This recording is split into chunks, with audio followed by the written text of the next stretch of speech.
Hello students, welcome back to Acumen Education. Myself Chintan Ajmera. Now we'll start with a new format, new topic of debentures. Debentures के अंदर में एक ये नया topic है collateral security. ठीक है, अब ये जो कोलेट्रल सिक्योरिटी है उसका मतलब क्या होता है कि हम अगर कहीं से पैसा लोन पे ले रहे हैं तो हमें कुछ ना कुछ क्या करना पड़ेगा, गिरवी रखना पड़ेगा. इसको हम लोग नाम क्या दे देंगे, कोलेट्रल सिक्योरिटी.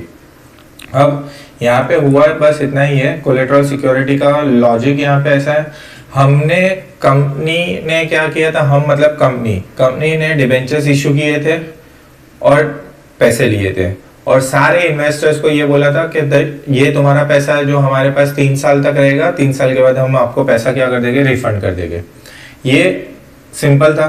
ठीक है, और हर साल आपको क्या करेंगे, डिबेंचर्स के अगेंस्ट में हम आपको इंटरेस्ट दे देंगे और अगर पॉसिबल हुआ तो रिडेम्पशन के टाइम पे एक एक डिबेंचर जो हमने 100 रुपए में लिया था उसको हम रिडेम्पशन एट प्रीमियम भी हो सकता है या फिर एट पार भी हो सकता है. बट अभी ऐसा हो गया कि साल के बीच में 3 साल के बीच में अगर हमें थोड़ा और पैसे की जरूरत थी तो हम क्या करते, इस डिबेंचर्स को हम बैंक के पास गिरवी रखेंगे और इसके अगेंस्ट में हम लोन ले लेंगे. उस लोन को हम क्या बोलेंगे, कोलेट्रल सिक्योरिटी. ठीक है, तो कोलेट्रल सिक्योरिटी दो तरह से इन्होंने पूरे चैप्टर को, एक ही सम है पूरे एक्सरसाइज में और वैसा ही सेम इलस्ट्रेशन में, बट ये इंपॉर्टेंट टॉपिक है बोर्ड पॉइंट ऑफ व्यू से.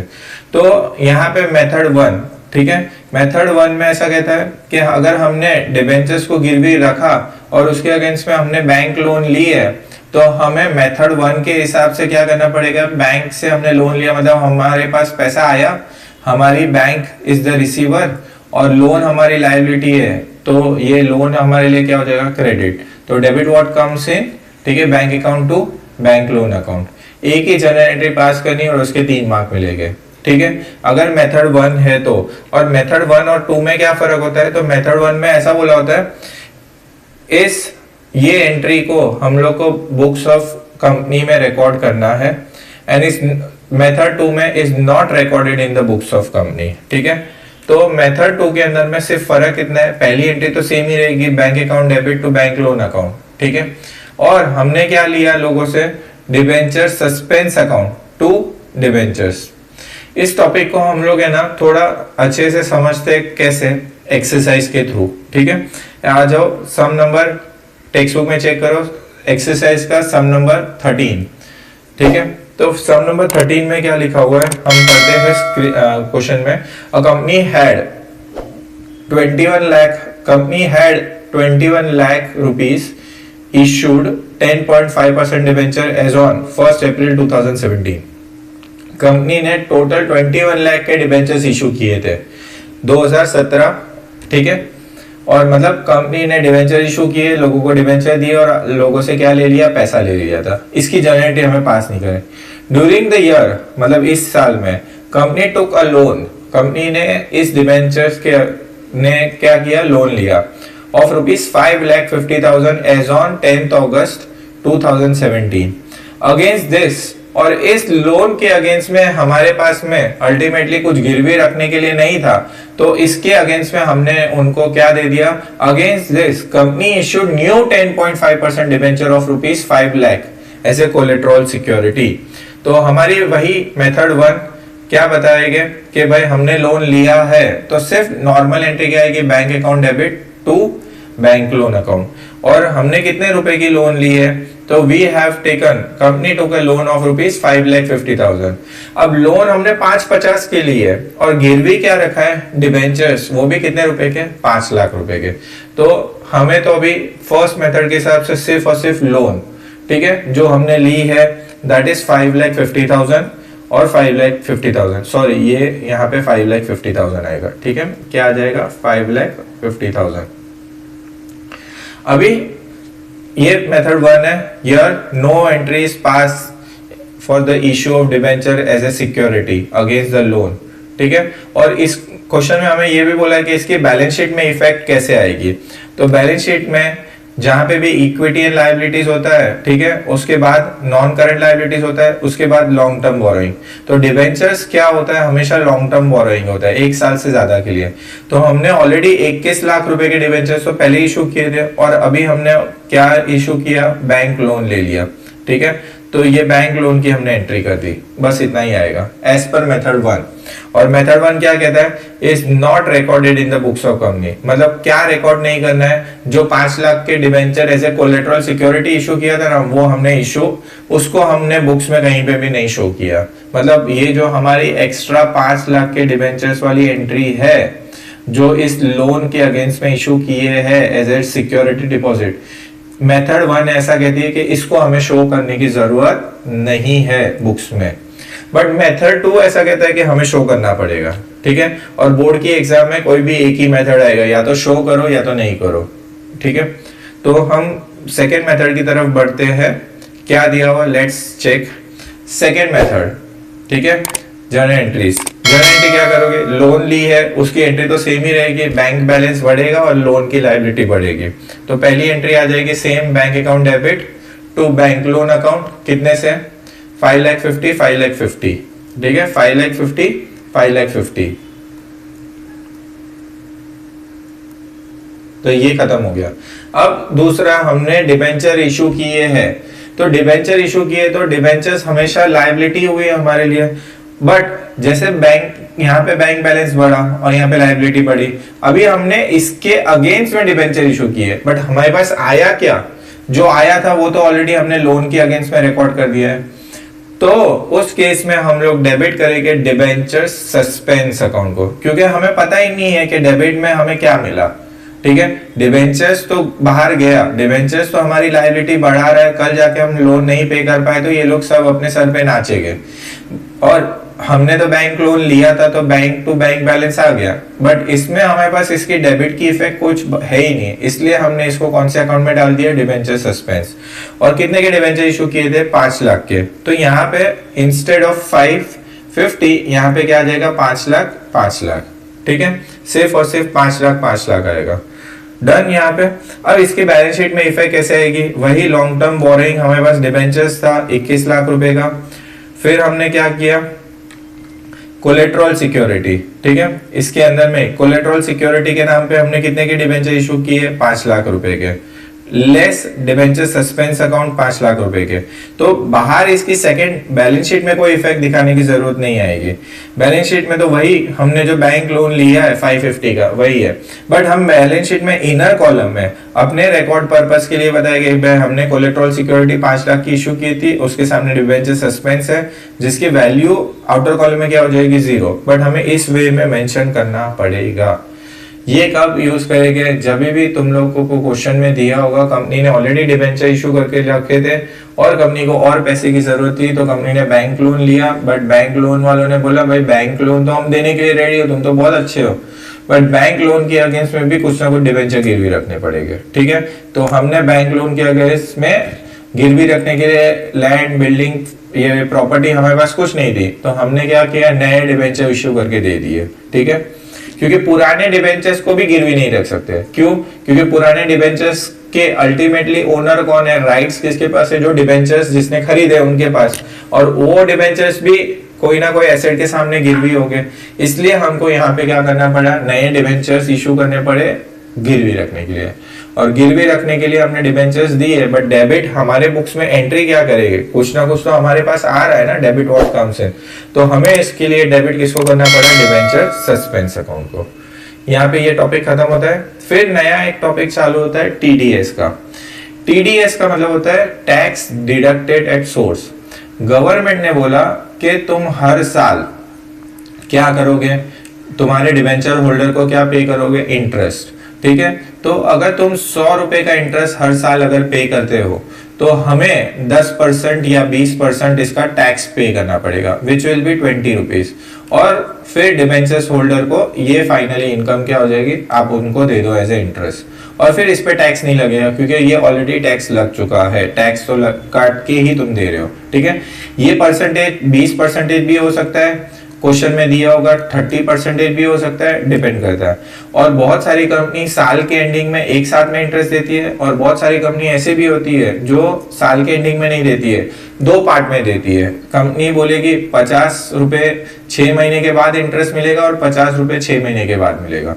तो 50 रुपए में से टैक्स अभी कट जाएगा, 50 रुपए में से टैक्स अभी इधर कट जाएगा, और फाइनली इन्वेस्टर को 6 महीने के बाद 40 रुपए का इंटरेस्ट मिलेगा और 6 महीने के बाद 40 रुपए का।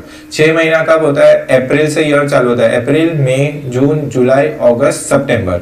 तो ये इंटरेस्ट जाएगा उनको 30 सितंबर को। फिर 6 महीना कब होता है? अक्टूबर, नवंबर, दिसंबर, जनवरी, फरवरी, मार्च।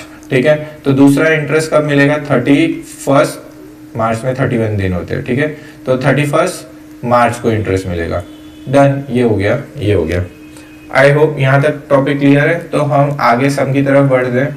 ये भी बहुत इजी टॉपिक है, इसके अंदर में कोई ज़्यादा दिमाग लगाने जैसा नहीं है। ठीक है, हम इंटरेस्ट पे कर रहे हैं, किसको किसको पे कर रहे हैं वो सब कुछ डिटेल आएगी, और गवर्नमेंट आएगी, गवर्नमेंट को पैसा दे दो, टाटा बाय बाय। और लास्ट में क्या करेंगे? इसकी जो फिक्स एंट्रीज है वो ये रही, इंटरेस्ट ऑन डिबेंचर्स। ठीक है, किसको मिलेगा इंटरेस्ट? डिबेंचर्स को, और टीडीएस पेएबल। टीडीएस किसको जाता है? गवर्नमेंट को। मतलब ये देना बाकी है, इसको क्यों डेबिट, इंटरेस्ट को क्यों डेबिट किया? क्योंकि ये एक्सपेंस है, ये क्या है हमारे लिए। और हमारा रूल क्या कहता था 11th-12th में? एक्सपेंस मतलब नॉमिनल अकाउंट का रूल कहता था debit all expenses credit all income, तो ये वाला। अब ये डिबेंचर होल्डर मतलब XYZ जिनको भी पे करना बाकी है, तो ये हमारे लिए क्या हो गया? लायबिलिटी हो गया। और टीडीएस मतलब गवर्नमेंट।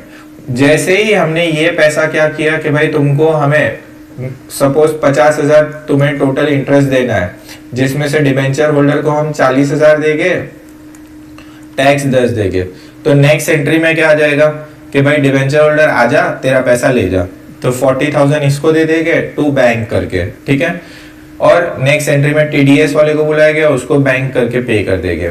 ठीक है, अगर 6-6 महीना बोला हुआ है तो ये 6 महीने की ये 3 एंट्री आएगी, और 6 महीने की वैसे ही सेम एंट्री आएगी। और लास्ट में क्या होगा? ये सारा इंटरेस्ट बिजनेस का तो खर्चा हो गया, और बिजनेस के सारे खर्चे कहाँ जाते हैं? पीएनएल में। तो लास्ट में क्या हो जाएगा? Interest statement of PNL account to interest. और ये जो 50,000 पूरे साल में अगर इंटरेस्ट पे किया है तो 50,000 पीएनएल में डाल दिया, तो बिजनेस का प्रॉफिट और लॉस फाइनली निकालने में इजी रहेगा। हम पूरे साल में कितना भी खर्चा करें वो अल्टीमेटली कहाँ जाता है? ट्रेडिंग और पीएनएल के अंदर में। डन। अब आ जाओ टेक्स्ट बुक का सम नंबर 14 देखो तुम्हारी स्क्रीन पे ऑलरेडी गिवन है। क्या लिखा हुआ है कि भाई Alibaba limited issued 18,000 debenture face value 100 each on 1 April 2017। तो हम एक एंट्री तो ये भी कर सकते हैं कि भाई हमारे पास पैसा आया तो bank account debit to debenture application and allotment account. कितने रुपए आए हमारे पास में? 18,000 डिबेंचर इशू किए इंटू 100। ठीक है, तो ये कितना हो गया? 18 लाख। अब यहां पे जाते हैं हम दूसरी एंट्री भी इसी को क्लोज कर देते हैं। कौन सी? Application allotment account debit to debentures account, पूरे 18 लाख। ठीक है, ये डिबेंचर्स की एंट्री आ गई। मतलब ये तो हम सिर्फ नाम का लिखते हैं और यहाँ पे क्लोज कर देते हैं। एक्चुअल में तो पैसा आया, डेबिट व्हाट कम्स इन, और हमारी लायबिलिटी बढ़ गई डिबेंचर्स की। ये जनरली तो नलीफाई करने के लिए लिखते हैं एप्लीकेशन अलॉटमेंट को, राइट। तो ये डिबेंचर इशू की एंट्री हो गई, हमने इशू किया था 1 अप्रैल को। अभी आ जाओ नेक्स्ट क्या लिखा है? Interest on this debentures. Interest इस पे डिबेंचर्स पे हमने इंटरेस्ट पे किया। ठीक है, interest on this debenture is paid on 30th सितंबर देखो एंड 31st मार्च।